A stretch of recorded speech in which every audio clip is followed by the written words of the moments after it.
Salut tout le monde, nous sommes le 31 janvier, c'est donc le moment de faire le bilan de ce mois-ci. Donc bilan de livres pour cette vidéo, puisque si je fais les films en même temps, ça va durer vraiment trop longtemps. Donc, eh bien, commençons. Alors ce mois de janvier a été plutôt bien en termes de lecture. J'ai fait pas mal de bonnes découvertes et puis je vais vous présenter des achats que j'ai fait également, puisque là sur les tout derniers jours du mois, j'en ai fait plusieurs d'un seul coup. Et puis ouais, je suis assez contente de ce mois-ci au niveau des lectures. Alors j'ai commencé donc cette année 2014 avec Psycho Killer d'un anonyme aux éditions Sonatine, qui a été une lecture assez sympathique, voilà, un thriller assez marrant, pardon, un thriller assez marrant, très dynamique, très rapide à lire, plein d'action, assez drôle, voilà, un petit peu dans le même style que le livre sans nom. Mais après ça reste uniquement du divertissement, donc ça va pas beaucoup plus loin. C'est sympathique, mais voilà, c'est pas transcendant, on va dire. Donc voilà pour cette première lecture de l'année. Ensuite j'ai terminé l'énorme livre Weeds of Life, donc ça c'était aux éditions Evergreen, donc un livre documentaire sur l'ethnologie, un beau livre avec plein de très belles photos que je vous avais montré un petit peu la dernière fois, enfin au moment où je le lisais. Donc un livre que j'avais commencé il y a très très longtemps et que j'avais arrêté en plein milieu, et puis là j'ai décidé de le reprendre et de le terminer. Donc voilà, c'était très intéressant et puis je suis contente de l'avoir sorti de ma palle celui-là. Et, euh, et voilà.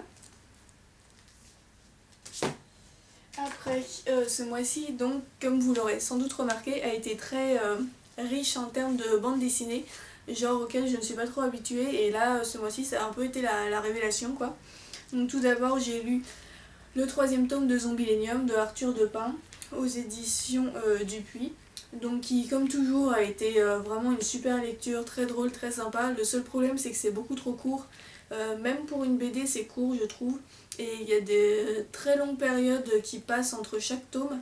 Donc du coup, ça, c'est un peu le désavantage, quoi, parce que on a à peine commencé, c'est déjà fini. Et après, il faut attendre vraiment très longtemps pour avoir le tome suivant.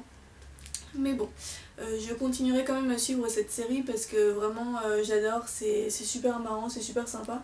J'aime beaucoup les dessins. Voilà, et sinon en termes de bande dessinée, donc bien entendu ma révélation ce mois-ci ça a été Black Sad de Diaz Canales et Guarnido aux éditions d'Argo. Donc voilà, je me suis fait les 5 tomes, les 5 premiers tomes ce mois-ci. Donc du coup le tome 6, je sais pas quand est-ce qu'il sort, mais à mon avis ce sera pas tout de suite parce qu'il me semble que le tome 5 est sorti très récemment là. Donc voilà, en termes de bande dessinée, c'est une saga coup de cœur pour moi, vraiment j'adore, je me suis hyper attachée au personnage principal. J'adore les dessins, j'adore l'univers, les couleurs, la façon dont les auteurs présentent l'histoire. Et ouais, chaque tome est une petite histoire en soi qui est super intéressante, vachement marrante à lire. Et puis, ouais, vraiment, j'ai aucun point négatif à faire sur cette saga. Donc je vous montre rapidement les 5 tomes. Donc là, c'était le 1, quelque part entre les ombres. Le 2, Arctic Nation. Hop. Le 3, âme rouge. Le 4, l'enfer, le silence. Et enfin le 5 que je ne vous avais pas encore montré, Amarillo. Donc voilà, celui-là je l'ai lu hier soir. Alors il y avait une personne, je ne sais plus qui, peut-être Olala Chic, je sais plus, qui m'avait dit qu'elle avait été un petit peu déçue par le 5 par rapport aux autres. Alors c'est vrai que j'ai trouvé que l'histoire était un petit peu différente des 4 premiers tomes. Donc c'est toujours dans le même style, mais c'est vrai que là il y avait moins de... L'histoire était peut-être un petit peu moins profonde que dans les autres tomes. Après, j'ai bien aimé quand même, c'était très sympa. Mais c'est vrai que là, ça paraissait un petit peu plus décousu et bah, c'est vrai que c'était un petit peu différent. Maintenant, pour ma part, j'ai pas été déçue parce que j'ai quand même beaucoup aimé. Voilà. Donc voilà pour la série des Black Sad que j'ai hâte de continuer. Alors après cela, je me suis casée vite fait le petit livre Paysages extraordinaires en France aux éditions Dakota. Donc un petit livre documentaire qui parle des beaux paysages français. Alors que je remonte une petite photo pour le plaisir. Hop. Voilà, avec des petits textes explicatifs à chaque fois. Très rapide à lire, mais pas hyper satisfaisant. Les photos sont jolies, mais les textes sont pleins de coquilles. Enfin, pas plein, mais enfin, il y en a quand même un certain nombre. Et, et voilà, ça reste assez superficiel, quoi. Il n'y a pas tellement d'informations, c'est vraiment juste des petites vignettes comme ça, on va dire. Et bon, dans l'ensemble, ça m'a pas transporté, quoi. Mais bon, c'est sympathique. Voilà, sinon en termes de romans, j'ai également lu Danse avec les loups de Michael Blake, dont je vous ai parlé plusieurs fois, qui a donc été une très belle lecture, un drame historique sur l'histoire d'un lieutenant qui se retrouve en contact avec des Indiens Comanches, donc à l'époque où il y a les premiers conflits entre les hommes blancs et les Indiens en Amérique. Et donc voilà, une très belle histoire, assez triste par certains aspects, mais que je conseille fortement et qui est pleine de sagesse. Voilà. Ensuite, j'ai également lu Vertige de Franck Tillier, donc le fameux livre que j'avais pas prévu d'acheter et finalement à cause de ma mésaventure avec Océanopolis, il s'est retrouvé dans ma palle. Très très rapide à lire, un thriller assez efficace, voilà, ça marche bien, ça... Il n'y a pas de frein à la lecture, mis à part l'expression beurre dont je vous avais parlé, enfin l'expression, le mot beurre que je n'ai pas du tout aimé, qui m'a beaucoup tapé sur les nerfs pendant ma lecture.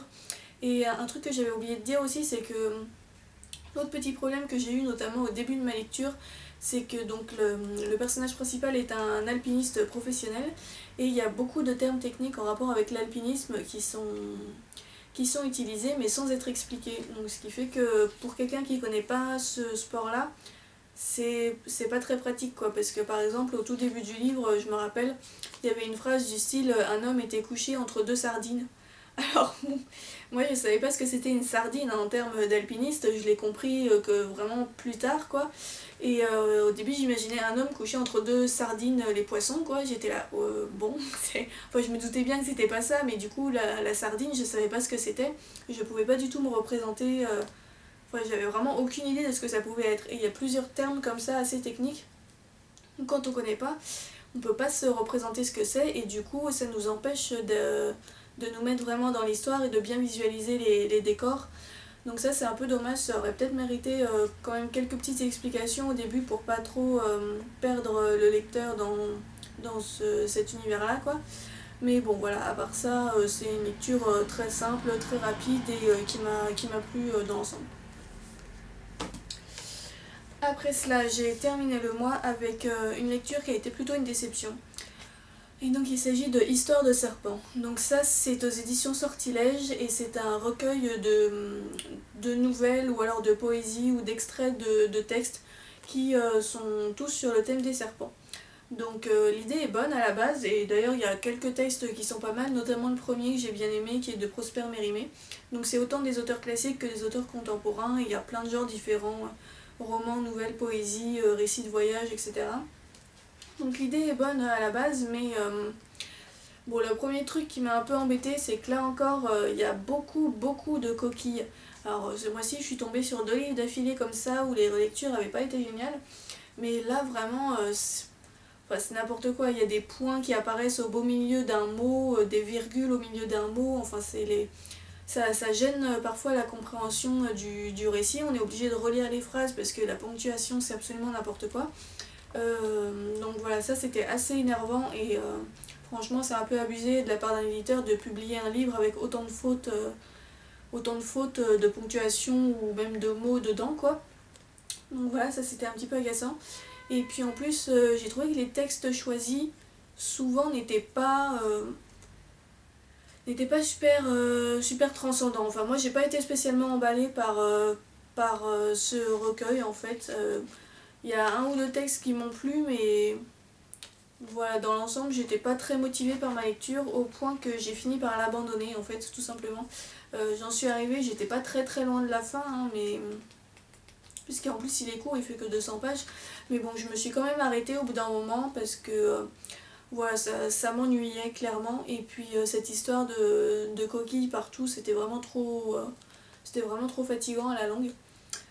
Donc voilà, une déception pour ce livre-là, mais je suis quand même contente de l'avoir sorti de ma palle parce que ça faisait très longtemps qu'il y était Et voilà, maintenant au moins il en est sorti. Donc voilà pour les livres et BD que j'ai lus au cours de ce mois-ci. Donc plutôt pas mal, comme je le disais, je suis assez contente. Donc maintenant je vais vous montrer rapidement ma lecture en cours et vous faire ensuite la présentation des nouveautés dans ma palle. Donc ma lecture en cours fait partie de mes nouveautés dans ma palle. Je l'ai commencé hier soir et il s'agit en fait d'une relecture d'un livre qu'il y avait chez mes parents et que je voulais moi-même avoir dans ma bibliothèque, je voulais mon propre exemplaire. Donc il s'agit de Moi, Christiane F, 13 ans, droguée, prostituée, aux éditions Folio.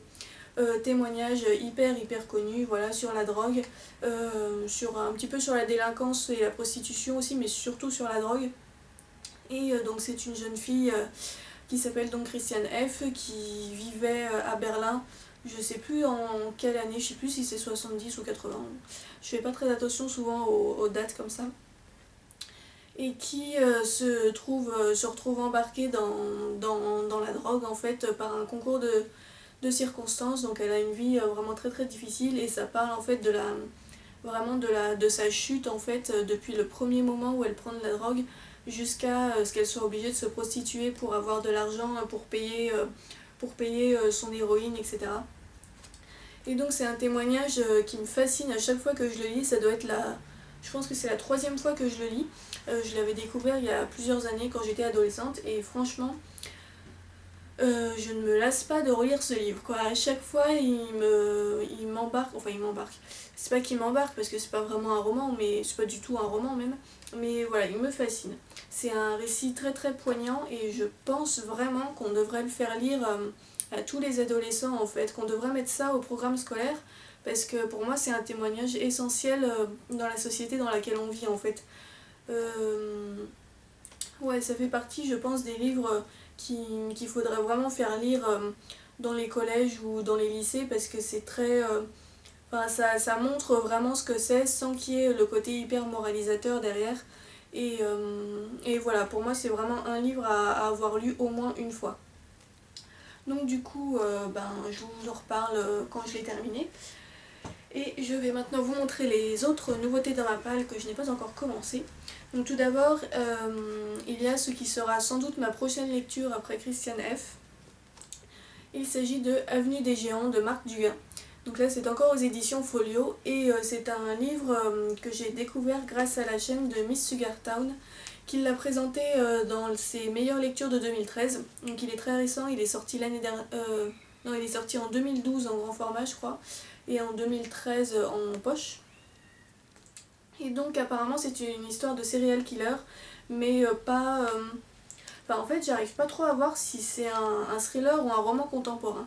Il y a une histoire de tueur en série mais ça a pas l'air d'être une enquête en fait. On est du point de vue de l'adolescent qui va devenir le tueur apparemment, si j'ai bien compris. Hein. Et c'est plus un récit apparemment un peu... je sais pas, initiatique, introspectif, enfin ça a pas l'air d'être un thriller basique quoi on va dire. Donc du coup voilà, j'en saurai plus quand je l'aurai lu. Il paraît que c'est vraiment très bien et c'est vrai que rien que le résumé m'a donné très envie de le lire. La couverture est assez jolie aussi je trouve. Donc voilà, j'ai hâte de le commencer et j'espère vous en reparler très vite. Sinon, j'ai également acheté un livre qui était dans ma wishlist depuis un petit moment.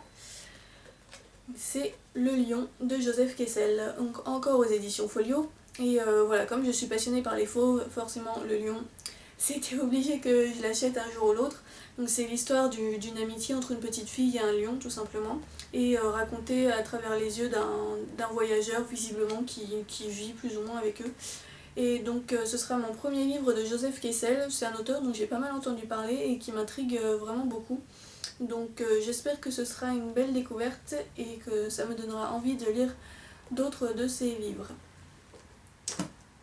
Voilà, et enfin les deux autres que je vous présente, c'est pas des livres que j'ai achetés en fait, c'est des livres qui sont arrivés dans ma palle un petit peu par hasard puisque quand je suis rentrée chez mes parents là il y a quelques jours, on est arrivé dans l'entrée de l'immeuble avec mon père et il y avait un des voisins en fait qui donnait ses livres, donc il en avait mis plein en fait dans l'entrée de l'immeuble à la disposition de tous, donc si on les voulait on les prenait et on repartait avec quoi. Il faisait une espèce de braderie en fait comme ça quoi. Donc du coup avec mon père on a regardé, on a pris plusieurs trucs et moi j'ai pris 2 livres dans ce qu'il y avait. Donc le premier c'est L'homme à l'envers de Fred Vargas aux éditions J'ai lu. Un livre que j'ai failli acheter en librairie il n'y a pas longtemps en plus, donc du coup je suis contente finalement de m'être retenue parce que si je l'avais vu là ensuite gratuitement j'aurais été un petit peu dégoûtée. Et ouais, donc c'est un policier sur le thème visiblement de la lycanthropie, enfin des légendes liées au loup-garou, ça se passe dans le Mercantour. Et le thème du loup-garou ça m'intéresse beaucoup, donc voilà, le résumé m'a tout de suite intéressée. Et Fred Vargas c'est une auteure assez connue, donc voilà, j'avais envie de lire au moins un livre d'elle. Maintenant, je sais que le policier c'est pas trop mon genre de prédilection, donc j'espère que ça va pas me freiner, mais voilà, quoi qu'il en soit, il est dans ma palle et je vais essayer de le lire dans pas très longtemps. Et le deuxième livre que j'ai pris, c'est Le Baron Perché de Italo Calvino, donc là c'est aux éditions Point. Et j'étais vachement surprise de le trouver parce que j'y ai repensé il y a pas très longtemps en plus. Donc Italo Calvino c'est celui qui a écrit Le Vicomte Pourfendu, un roman, enfin un conte philosophique que j'avais vraiment adoré il y a quelques années. Et du coup je m'étais dit que j'avais très envie de lire d'autres œuvres de Italo Calvino. Et parmi ses plus connues on va dire, il y a celle-ci Le Baron Perché, qui a l'air d'être une histoire encore une fois assez philosophique et assez loufoque également, enfin un peu dans le même style que Le Vicomte Pourfendu. Donc là c'est beaucoup plus long, c'est pas un conte, c'est vraiment un roman. Mais ça a l'air très très sympa. Et voilà, je suis bien contente de l'avoir trouvé. Voilà pour mon bilan livresque de janvier 2014. Donc j'espère que de votre côté vous avez eu des bonnes lectures, de bons achats, etc. Et puis je vous souhaite un très bon mois de février. Et je reviens peut-être après pour le bilan des films. Salut!